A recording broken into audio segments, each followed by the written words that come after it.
Hey folks, I'm best-selling author of The Power Zero, David McKnight. In today's video, you'll see part one of my interview with financial advisor Chris Martens, in which we discuss who's going to get hit hardest when taxes go up in 2026. Going into today, when we're talking about tax rates going up, we've got a period of time right now that is going to, we are pretty certain it's going to change in about 18 months, right? We had the Tax Cut and Jobs Act of 2017, I believe, right? And that the provisions were put in place 2018. Unless something changes, those provisions are going to sunset at the end of 2025. So we do know that there's going to be a change, and talk to us a little bit about that. What can people expect in the next 18 months? So I'm going to talk about two different groups of people. I got a video coming out about this on my YouTube channel. This is going to surprise a lot of people. Things are not going to change all that much for people in the 24% tax bracket or lower. Now, let me explain why. If you're currently in the 10% tax bracket now, you're going to be in the 10% tax bracket then.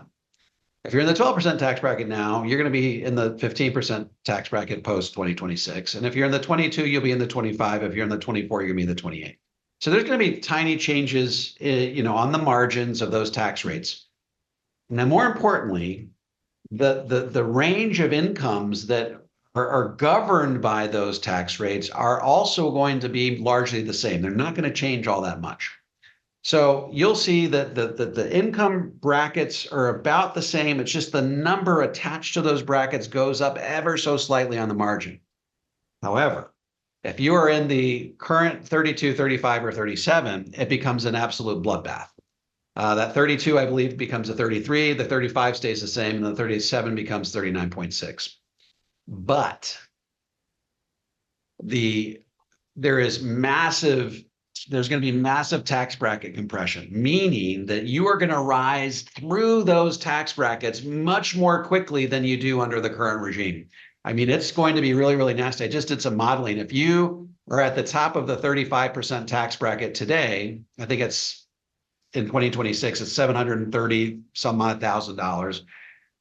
In 2026, if they do not extend the tax cuts, you're going to go from an effective tax rate of 22% to an effective tax rate of 30%. That is a massive increase in tax rates on those upper income levels, and it's just staggering. So not a ton is going to change for people in the lower income tax brackets, but they're really going to stick it to people in those upper income tax brackets, which means, hey, there are some planning opportunities between now and then. You've got 2 full tax years to take advantage of historically low tax rates. Now, I don't think you should move heaven and earth to get all your money, for example, converted to Roth IRAs before 2026, particularly if it means you're bumping up into the 32. I think that you should avoid the 32. Why? Because even if you have to stretch your Roth conversion, for example, past 2026, the future version of the 22 and 24 is 25 and 28. That's still lower than 32. So there's no need to reflexively, convert all of your IRAs to Roth and bump up to the 32, 35, or 37. In the meantime, you're just going to be paying much more tax than you really should be paying.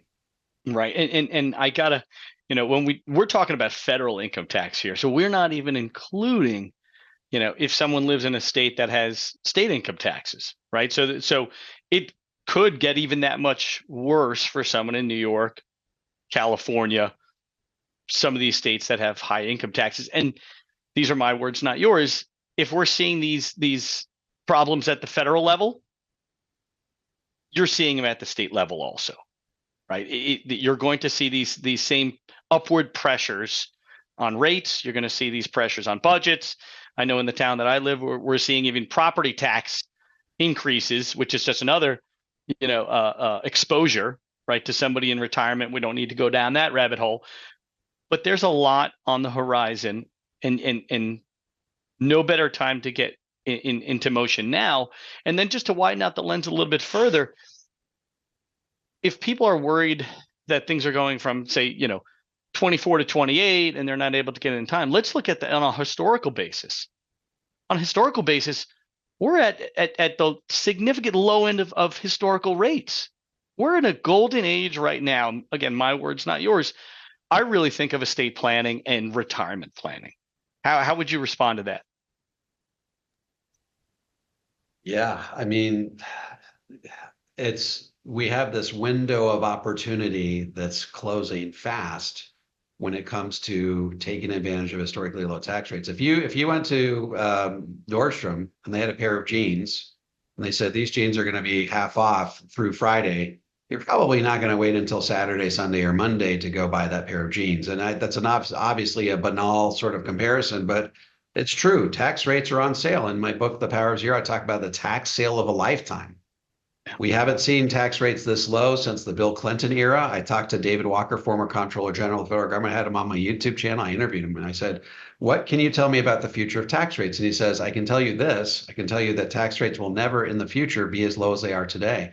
In his book, Come Back America, this is way back. He wrote this back in 2010. This is before we added, $24 trillion of debt, none of which came from, shoring up the shortfalls in Social Security, Medicare, and Medicaid.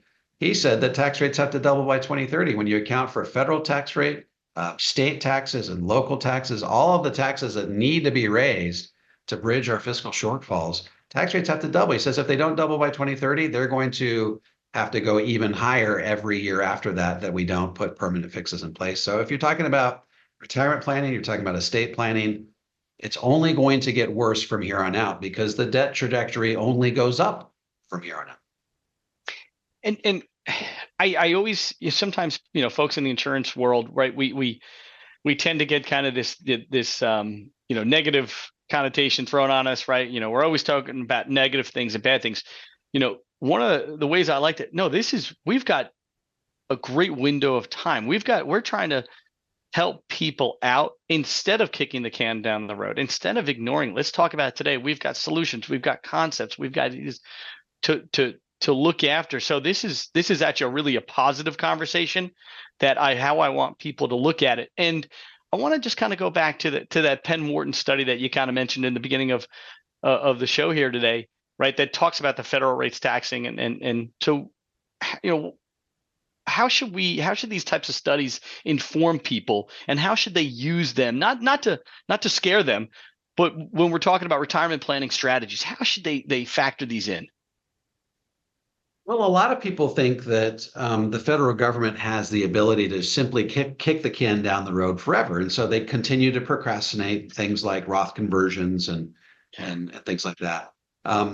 But we know, based on the study, that there comes a point in time beyond which the federal government can no longer kick the can down the road. They have to put permanent solutions in place. Now, the study said something interesting. They said that when you get to 200% debt to GDP, that happens in 2043, then, like I said, there's no arresting the financial collapse of our country. There's nothing you can do at that point that will arrest the financial collapse. No combination of raising taxes or reducing spending. Like the debt spiral will be irreversible at that point. But they also said something interesting. They said that definitely happens when you get to the 200% of debt to GDP. But they also said it could also begin to happen when the debt to GDP gets to 175%. That's the danger zone. And that could happen a couple of years earlier. And so I think that, how should this inform the types of decisions you make about retirement planning? You have to recognize that there is a window within which the federal government has to act. And every year that they don't act, that window begins to shrink. And you can expect that tax rates will have to rise within that window. And so every year that goes by where they are like extending tax cuts or not putting higher tax plates or, permanent cuts in spending in place, makes the reality of higher taxes all the more real, all the more inevitable. And the fix on the back end is going to be all the more aggressive. And who's going to pay for that fix? Well, it's going to be everyday Americans like you and me who've worked hard and played by the rules and saved where we've been told to save. And, currently 95% of the cumulative retirement savings of Americans all across the country are in 401ks and IRAs, sitting on the train tracks with a massive freight train bearing down them. Only 5% are in Roth IRAs, Roth 401ks, those types of accounts. And so how should this inform our decisions? I think it should play a pretty prominent role in informing the timing of Roth conversions and the types of accounts that we're currently contributing to when it comes to saving for retirement. Okay, folks, that was part one of my interview with financial advisor Chris Martens. In the next 10 years, I'm looking to put 1 million Americans on the road to the 0% tax bracket. If you would like some help implementing a balanced, comprehensive approach to tax-free retirement that shields you from the impact of higher taxes down the road, head on over to davidmcknight.com and click on the Connect with an Advisor button. I'm happy to refer you to an advisor in the Powers Year Network that has been trained, vetted, and qualified personally by me. If you are a financial professional and want to learn how to become a certified Powers Year advisor, head over to powersyear.com and opt into my free video series. And if you have any comments or questions, feel free to drop them into the comment section below. I'll respond to every single one of them personally. And don't forget to click like, subscribe, and the bell so you never miss a video. This is David McKnight. I look forward to seeing you on the next video.